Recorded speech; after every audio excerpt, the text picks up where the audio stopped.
Hello everyone, welcome back to English today. मैं हूं नेहा गुप्ता और आज की वीडियो में हम बात करने वाले हैं ऐसे कुछ डेली यूज इंग्लिश फ्रेजेस की जो कि हमें इंग्लिश बोलने के लिए, इंग्लिश को फ्लुएंटली बोलने के लिए बहुत काम आएंगे। जब हम हिंदी में बात करते हैं तो हमें सोचना नहीं रहता है कि हमें अगला वर्ड क्या बोलना है। उसी तरीके से इंग्लिश में भी फ्लुएंसी में अगर हमें बात करनी है तो हमें ऐसे कुछ डेली यूज फ्रेजेस को याद करना पड़ेगा ताकि जब भी हमें उन्हें जरूरत रहे, उन फ्रेजेस की हमें जब भी जरूरत रहे तो हमें सोचना ना पड़े कि हमें क्या वर्ड यूज लेना है। तो चलिए स्टार्ट करते हैं हमारे आज के फर्स्ट फ्रेज से। Throw tantrums. थ्रो टेंट्रम्स का मतलब होता है नखरे करना। Children at this age often throw tantrums. इस उम्र में बच्चे अक्सर नखरे करते हैं। तो हम अक्सर यूज लेते हैं नखरे करना वर्ड को, राइट। तो आज से हम नखरे करना की जगह यूज लेंगे थ्रो टेंट्रम्स। टेंट्रम्स का मतलब होता है नखरे करना। Okay, so throw tantrums. Second जो हमारा फ्रेज है वो है pull a long face. Pull a long face का मतलब होता है मुंह लटकाना। मुंह लटकाना या फिर ऐसे उदासी से हम जब मुंह बनाते हैं कोई भी इंसान तो उसको हम बोल सकते हैं pull a long face. Example से समझते हैं। She pulled a long face when her mother refused to give her the car keys. जब उसकी माँ ने उसे कार की चाबी देने से मना कर दिया तो उसने अपना मुंह लटका लिया, मुंह बना लिया, मतलब वो उदास हो गई। सो पुल अ लॉन्ग फेस। नेक्स्ट जो हमारा फ्रेज है वो है गेट मैरिड। इसका मतलब होता है शादी करना। Riya is getting married next week. Riya की अगले हफ्ते शादी है या फिर रिया अगले हफ्ते शादी कर रही है। सो गेट मैरिड का मतलब तो होता है शादी करना, बट हमारे नेक्स्ट फ्रेज में हम देखेंगे कि शादी कराने को हम क्या बोलते हैं। तो शादी कराने को हम बोलते हैं marry somebody off. Marry somebody, somebody मतलब जिसकी शादी हम करवा रहे हैं, कोई भी पर्सन जिसकी शादी करवा रहा है वहां समबडी का नेम आएगा, देन ऑफ। ओके, तो शादी करने को हम बोलते हैं गेट मैरिड और शादी करवाने को हम बोलते हैं मैरी समबडी ऑफ। एग्जाम्पल से हम समझते हैं। His father will marry her of after her graduation. Graduation के बाद उसके पिताजी उसकी शादी कर देंगे। ओके, तो शादी कराना मतलब मैरी समबडी ऑफ। हमारा जो नेक्स्ट फ्रेज है वो है in one go. In one go का मतलब होता है एक बार में, मतलब बिना रुके जब हम कोई चीज करते हैं उसको बोलते हैं in one go. I can drink a glass of milk in one go. मैं एक बार में एक गिलास दूध पी सकता हूँ। At times I feel. कभी कभी मुझे लगता है। जब भी हमें बोलना रहता है ना कि कभी कभी मुझे ऐसा लगता है तो हम बोलेंगे at times I feel. At times का मतलब कभी कभी। At times I feel like I might not be able to do anything. कभी कभी मुझे ऐसा लगता है कि मैं शायद कुछ नहीं कर पाऊंगी। I might not be able to do anything. Over each and everything. Over each and everything को हम बोल सकते हैं बात बात पर। जब भी हमें ये यूज लेना है कि बात बात पर तो हम बोलेंगे over each and everything. She gets angry over each and everything. उसे हर बात पर गुस्सा आता है। Okay, so she gets angry over each and everything. उसे हर बात पर गुस्सा आता है। क्रैम समथिंग, इसका मतलब होता है रटना। No need to cram anything. कुछ भी रटने की जरूरत नहीं है। जब हम किसी चीज को बार बार दोहराते हैं, है ना, तो उसको हम बोलते हैं रटना, क्रैमिंग करना। तो रटने को हम इंग्लिश में बोलते हैं क्रैमिंग करना।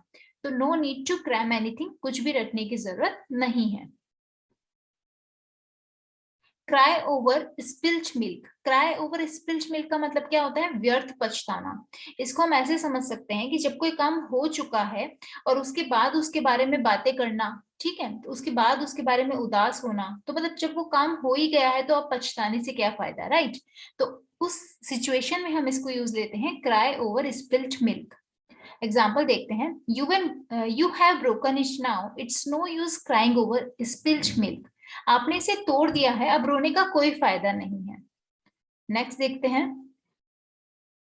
Move heaven and earth. Move heaven and अर्थ का मतलब होता है जमीन आसमान एक करना या सब जोड़ लगा देना। कोई भी काम करने के लिए हम हमारा सारा जोड़ लगा देते हैं, हमारे दिन रात हम एक कर देते हैं ना, तो उसको हम इंग्लिश में बोलते हैं move heaven and earth.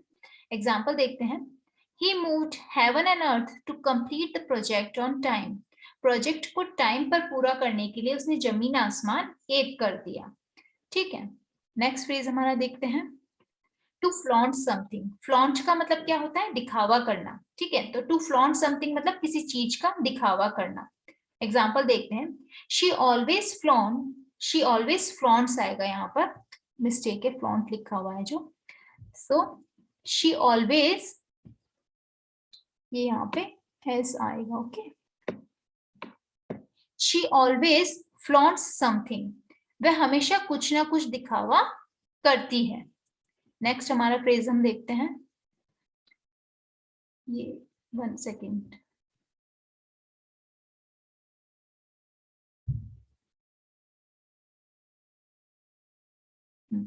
Have a bat, have a bat का मतलब होता है शर्त लगा लो या शर्त लगाना, ओके। एग्जाम्पल देखते हैं, I had a bat with my sister that I could finish my task first, मैंने अपनी बहन के साथ एक शर्त रखी थी कि मैं अपना काम पहले पूरा कर सकता हूँ।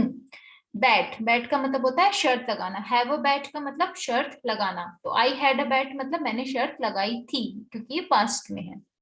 नेक्स्ट हमारा फ्रेज हम देखते हैं, शेड क्रोकोडाइल टीयर्स मतलब झूठे आंसू बहाना, शेड फेक टीयर्स भी हम बोल सकते हैं इसको, तो झूठे आंसू बहाना, मगरमच्छ के आंसू बहाना हम बोलते हैं ना, मतलब झूठे आंसू बहाना। एग्जाम्पल देखते हैं, when my daughter does not get what she wants she sheds crocodile tears, जब मेरी बेटी को वो नहीं मिलता जो वो चाहती है तो वो घड़ियाले आंसू बहाती है या झूठे आंसू बहाती है। नेक्स्ट देखते हैं, अपीज समबडी, अपीज समबडी का मतलब होता है किसी को मनाना, कोई पर्सन है अगर वो हमसे रूठा हुआ है तो हम उसको जब मनाने की कोशिश करते हैं या किसी उदास इंसान को खुश करने की कोशिश हम करते हैं, तो इन दोनों सिचुएशन में हम अपीज वर्ड का यूज ले सकते हैं, अपीज समबडी। एग्जाम्पल देखते हैं, I try to appease her by giving her favourite chocolate, मैंने उसकी पसंदीदा या फेवरेट चॉकलेट देकर उसे खुश करने की कोशिश की, ओके, पसंदीदा चॉकलेट देकर उसे खुश करने की कोशिश करी। गॉड फॉरबिड, गॉड फॉरबिड जब हम कई बार ये वर्ड यूज लेते हैं हिंदी में, हम जब ऐसा कुछ बोलना चाहते हैं जो हम चाहते हैं कि वो ना हो, ओके, हम बोलते हैं ना भगवान ना करे कि ऐसा हो जाए कल को, तो भगवान ना करे मतलब आगे वाली जो भी फ्रेज है, जो भी लाइन है, हम वो नहीं चाहते कि वो हमारी लाइफ में हो, तब हम आगे वर्ड यूज लेते हैं भगवान ना करे, तो भगवान ना करे की जगह हम यूज ले सकते हैं गॉड फॉरबिड। एग्जाम्पल देखते हैं, God forbid that I lose my job, भगवान ना करे कि मेरी जॉब चली जाए, ओके। सो गॉड फॉरबिड मतलब भगवान ना करे। सिक्स, जो हमारा नेक्स्ट जो फ्रेज है 16th वन, उसमें हम देख रहे हैं गॉड विलिंग, पहले हमने देखा था भगवान ना करे, उसके लिए हम यूज लेते हैं गॉड फॉरबिड, और कई बार हम ऐसा बोलते हैं भगवान ने चाहा तो ये हो जाएगा, राइट। तो जब हम ये बोलते हैं भगवान ने चाहा तो मतलब आगे वाली लाइन हम चाहते हैं कि हो, राइट।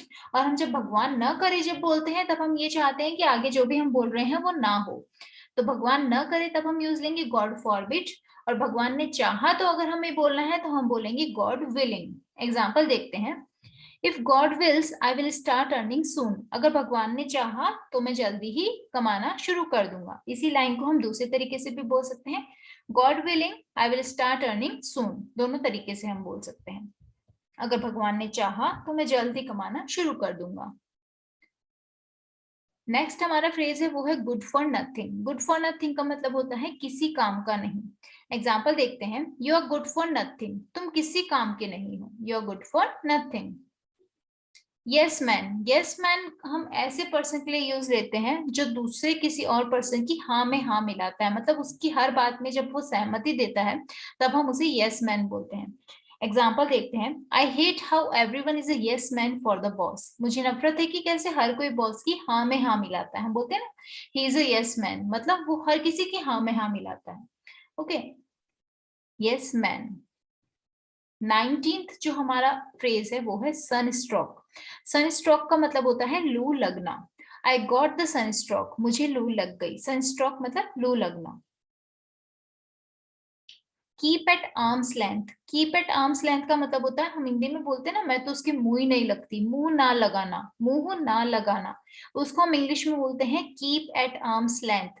तो मुंह ना लगाना का मतलब क्या होता है, ऐसा पर्सन जिसे हम अपने आप से दूरी बनाकर रखते हैं, ऐसे पर्सन को हम मुंह ही नहीं लगते हैं, दूरी बनाकर रखते हैं, एक आर्म्स की लेंथ की दूरी बनाकर रखते हैं। तो उसी तरीके से आपको ये चीज याद हो जाएगी, keep at arm's length. I keep her at arm's length, मैं उसके मुंह ही नहीं लगती, मैं उससे दूरी बनाकर रखती हूँ। ऑल इन ऑल का मतलब होता है सब मिलाकर। सपोज कीजिए मैंने आपको बहुत बड़ी बात बोली और लास्ट में मैं उसकी समरी बताना चाहती हूँ कि सब मिलाकर बात जो है समरी उस चीज की, सब कुछ कंक्लूड कर कर मैं ये कहना चाहती हूँ। Okay, so all in all the party was interesting, कुल मिलाकर पार्टी दिलचस्प थी या इंटरेस्टिंग थी। Heart to heart talk, heart to heart talk का मतलब होता है दिल खोलकर बातें करना। हार्ट टू हार्ट, दिल खोलकर बातें करना, जो भी हमारी फीलिंग्स है हम अगर किसी से उन बातों में कह रहे हैं मतलब हमने उस पर्सन के साथ हार्ट टू हार्ट टॉकिंग करी है। एग्जाम्पल देखते हैं। I had a heart to heart talk with my mother, मैंने अपनी माँ के साथ दिल खोलकर बातें करी, मतलब जो भी मेरी फीलिंग्स थी मैंने उनको बता दिया। Heart to heart talking. Make false promises, make false promises का मतलब होता है झूठे वादे करना। एग्जाम्पल देखते हैं।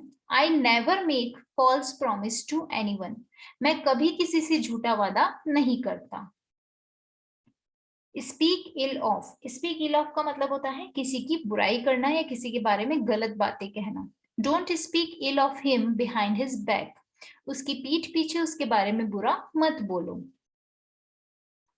स्पीक हाईली ऑफ, ये उसका ऑपोजिट है, इसका मतलब होता है किसी की तारीफ करना। My child speaks highly of you, मेरा बच्चा आपके बारे में बहुत तारीफ करता है।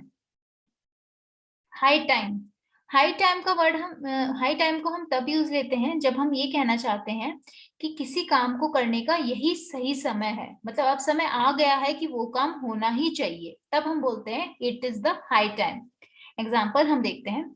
It's high time you clean your room, अब समय आ गया है कि आप अपना कमरा साफ करें। ओके, तो हाई टाइम का यूज हम कब लेते हैं, जब हमें ये कहना है कि अब समय आ गया, ये इट इज है यहाँ पर। ओके, सो हाई टाइम का यूज हम कब लेते हैं, जब हमें ये कहना हो कि अब उस पर्टिकुलर काम को करने का यही सही समय है। तो it's the high time you clean your room, अब समय आ गया है कि आप अपना कमरा साफ करें। नेक्स्ट जो है वो हमारा देखते हैं हम। Face to face, face to face का मतलब होता है आमने सामने। एग्जाम्पल देखते हैं। We talked face to face for the first time, हमने पहली बार आमने सामने बात करी। Then and there, then and there का यूज हम तब लेते हैं जब हमें ये बोलना हो उसी समय या वहीं पर ही। हम बोलते हैं ना उसी टाइम मैंने ये काम कर दिया, मतलब देन एंड देयर, वहीं पर ही। एग्जाम्पल देखते हैं। I rejected his offer then and there, मैंने उसकी नौकरी के प्रस्ताव को उसी समय ठुकरा दिया। I rejected his job offer. Okay, यहाँ पर जॉब ऑफर आएगा। I rejected his job offer then and there, मतलब उसी समय बिना देरी किए। तो जब हमें ये कहना हो कि हमें उसी समय तत्काल हमने कोई काम कर दिया हो तो हम यूज लेंगे देन एंड देयर। नेक्स्ट जो हमारा फ्रेज है वो है read between the lines. Read between the lines का मतलब होता है छुपा हुआ अर्थ समझ जाना या फिर वास्तविक अर्थ जान लेना। कई बार हम हमारी बातों को क्लियरली नहीं कह पाते, राइट, इनडायरेक्टली हम कहते हैं, तो अगर सामने वाला हमारी बात समझ जाता है कि हम क्या कहना चाह रहे हैं, इसका मतलब उसने जो है रीड बिटवीन द लाइन्स, वो उसने हमारी बातों को पढ़ लिया है, जान लिया है। एग्जाम्पल देखते हैं। Try to read between the lines, छुपा हुआ अर्थ समझने की कोशिश करो। तो रीड बिटवीन द लाइंस मतलब जो कि हमें बात कह रहे हैं उस बात को कहने का असली मतलब क्या है वो समझ जाना।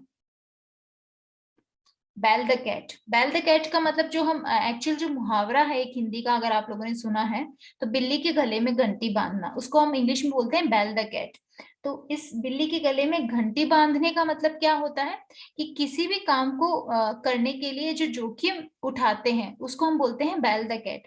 कोई भी रिस्क से भरा हुआ काम है तो उसका जब पहल कोई आदमी करता है तो उसको बोलते हैं कि वो बैल द कैट, उस वर्ड के लिए हम यूज लेंगे। ओके, एग्जाम्पल देखते हैं। No one was ready to bell the cat, मतलब कोई भी जोखिम उठाने को तैयार नहीं था। Okay, who will bell the cat, कौन जोखिम उठाएगा, सबसे पहले उस काम का उस जो संकट है उसका सामना कौन करेगा। नेक्स्ट जो हमारा फ्रेज है वो है on the verge of. On the sorry on the verge of का मतलब होता है के कगार पर। जब हमें यूज लेना है ना के कगार पर, कोई काम होने ही वाला है, तो हम बोलते हैं on the verge of. Example देखते हैं, the company was on the verge of going bankrupt. Company दिवालिया होने की कगार पर थी, मतलब वो दिवालिया होने वाली थी। 32 जो हमारा जो फ्रेज है 32 नंबर का, वो है इन द मीन टाइम या मीन वाइल। जब हमें ये बोलना रहता है ना, इस दौरान या इस बीच में, इस दौरान, तो हम बोलेंगे मीन वाइल या in the mean time. Example देखते हैं, in the mean time you can read the books. इस बीच आप किताबें पढ़ सकते हैं। सपोज कीजिए आप किसी से मिलने उनके ऑफिस गए हैं, वो पर्सन वहां पर मौजूद नहीं है, तो वहां का स्टाफ आपको बोलता है कि इस दौरान आप कुछ बुक्स पढ़ लीजिए, इस बीच आप कुछ बुक्स पढ़ लीजिए, ठीक है। तो हम यूज करते हैं mean while you can read the books. For the time being मतलब होता है फिलहाल। एग्जाम्पल देखते हैं, I am living with a friend for the time being. मैं इस समय एक दोस्त के साथ रह रहा हूँ, for the time being. Break the ice इसका मतलब होता है चुप्पी तोड़ना या पहल करना। She broke the ice by cracking up a joke. उसने एक चुटकुला सुनाकर चुप्पी तोड़ दी। ब्रेक द आइस मतलब जब सब माहौल में अगर सब शांत बैठे हैं तो कोई आदमी पहल करता है बात करने की, ठीक है, या कोई दो आदमी नाराज होते हैं तो उसमें से एक जो पर्टिकुलर पर्सन है वो अगर बात करने की पहल करता है तो उसको बोलते हैं break the ice. Ups and downs मतलब उतार चढ़ाव। Life is full of ups and downs. जीवन उतार चढ़ाव से भरा है। पोक वंस नोज दूसरों के मामलों में दखल देना, ठीक है। एग्जाम्पल देखते हैं, I don't like when she pox her nose in my matters. मुझे अच्छा नहीं लगता जब वो मेरी बातों में दखल करती है। I don't like when she pox her nose. Pox her nose मतलब किसी और पर्सन के मैटर्स में जब कोई आदमी दखल देता है, इसका मतलब हम बोलते हैं कि वो आदमी जो है पोक कर रहा है। ओके। विदाउट फेल इसका मतलब होता है बिना चुके या जरूर। I will meet him today without fail. मैं आज उनसे जरूर मिलूंगा। मोर और लेस का मतलब होता है करीब करीब या लगभग। जब हमें ये बोलना है करीब करीब या फिर लगभग, हमें कोई वर्ड यूज लेना है तो हम बोलेंगे मोर और लेस। वी आर मोर और लेस द सेम एज। हम लगभग एक ही उम्र के हैं। लेट डाउन का मतलब होता है निराश करना। We will never let you down. हम आपको कभी भी निराश नहीं करेंगे। लाई टू समवन इसका मतलब होता है किसी से झूठ बोलना। We should not lie to anyone. हमें किसी से झूठ नहीं बोलना चाहिए। हमारा जो लास्ट फ्रेज है वो है cover up something. Cover up something का मतलब होता है कुछ छुपाना, जिसे नाम से हमें पता चल रहा है कि किसी चीज पे कवर करना, किसी चीज को छुपाना। Don't try to cover up her mistakes. उसकी गलतियों को छिपाने की कोशिश मत करो। So that's all for today. Thank you for watching the video. अगर आपको ये वीडियो पसंद आया है तो प्लीज इसे लाइक और शेयर करना बिल्कुल मत भूलिएगा, और चैनल से जुड़े रहने के लिए इसे सब्सक्राइब जरूर कीजिएगा ताकि आने वाले वीडियो के अपडेट्स आपको जल्द ही मिल जाए। Thank you once again for watching the video.